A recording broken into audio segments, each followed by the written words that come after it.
Hello hi good morning. నేను మీ శ్రావణి. ఈరోజు నేను మీకు ఒక మంచి టిఫిన్ రెసిపీ చూపిస్తున్నాను అనమాట. ఇప్పుడు అదేంటో మనం స్టార్ట్ చేసుకుందాం. Check good morning check. అగో మా చాకు గుడ్ మార్నింగ్ కూడా చెప్తుంది మనకి. ఇప్పుడు టిఫిన్ రెసిపీకి మేమైతే ఏం చేస్తున్నామంటే, ఇక్కడ చెవలకాయనా మాధవి, చెవలకాయ అయితే తీసుకున్నాము. బెండకాయలు ఉన్నాయి, వంకాయలు ఉన్నాయి, కానీ మేమైతే చెవలకాయ చేస్తున్నాము. ఇప్పుడు ఇట్లా కట్ చేసుకోవాలి సన్నగా. ఇవి కట్ చేసేలోపు మనం ఒక మసాలా పట్టుకుందాం. ఇక్కడ నేను పచ్చి కొబ్బరి, ధనియాలు, పచ్చిమిర్చి, అల్లం వెల్లుల్లి తీసుకున్నా. వీటిని గ్రైండ్ చేసుకుందాం. ఇక్కడ ఈ పేస్ట్ కూడా రెడీ అయిపోయింది. ఇక్కడ ఉల్లిగడ్డ కట్ చేసుకున్నాం. ఇప్పుడు మనం టిఫిన్కి స్టార్ట్ చేసుకుందాం. ఇప్పుడు స్టవ్ మీద గిన్నె పెట్టుకొని ఆయిల్ వేసుకుంటున్నాము. ఈరోజు మేము ఏమైతే టిఫిన్ చేసుకుంటున్నామో అవే షేర్ చేసుకుంటున్నాం అనమాట. ఇప్పుడు కర్రీ చేసుకుందాం. ఫస్ట్ ఇక్కడ ఒక పక్క వేడి నీళ్ళు పోసుకొని జొన్న పిండి కలుపుకుంటున్నాం. ఇప్పుడు ఇందులో ఉల్లిగడ్డ, ఇందులో ఉప్పు, పసుపు,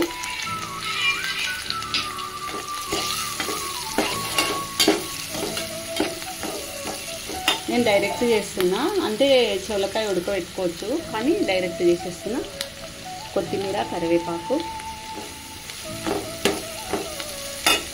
ఇప్పుడు చోలకాయని వేసేసుకుందాం. ఇది కొంచెం మగ్గిన తర్వాత మనం పట్టి పెట్టుకున్న మసాలా యాడ్ చేయాలి. ఇది కొంచెం బాగా మగ్గాలి. తర్వాత మనం పట్టుకున్న మసాలా యాడ్ చేసుకుందాం. ఇప్పుడు ఇందులో పేస్ట్ని యాడ్ చేసుకుంటాం. ఇది కొబ్బరి, పచ్చిమిర్చి, అల్లం వెల్లుల్లి, ధనియాలు కలిపిన పేస్ట్ కూడా. వావ్, కొబ్బరి వేసే వరకు స్మెల్ సూపర్ అనమాట. ఇంకోటి మనం కొబ్బరితో ఏ కర్రీ చేసినా సూపర్ ఉంటుంది. అందులో ఈ గోరుచిక్కుడు అనమాట.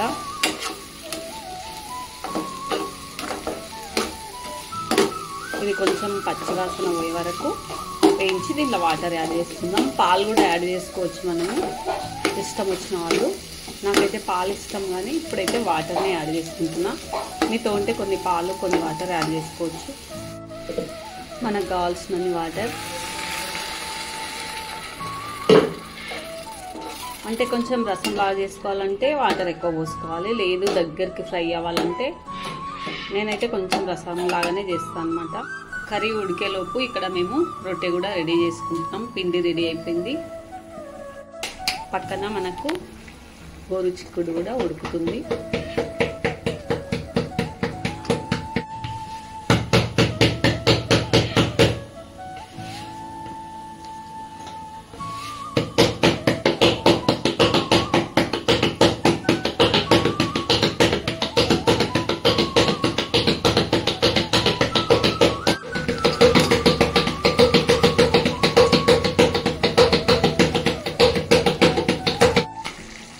ఇప్పుడు పెంకు మీద ఇట్లా రొట్టె వేసుకొని దీనిపైన వాటర్ చల్లుకోవాలి.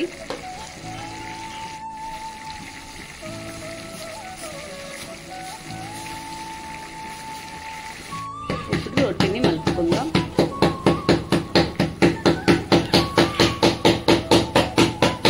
ఇక్కడ రోటీస్ రెడీ అయిపోయినాయి.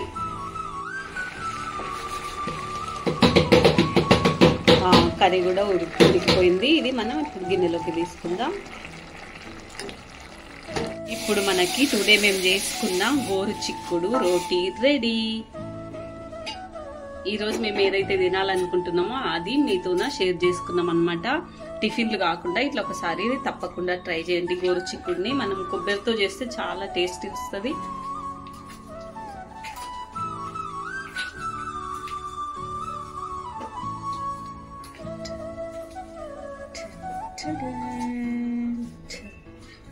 మా టిఫిన్ రెడీ.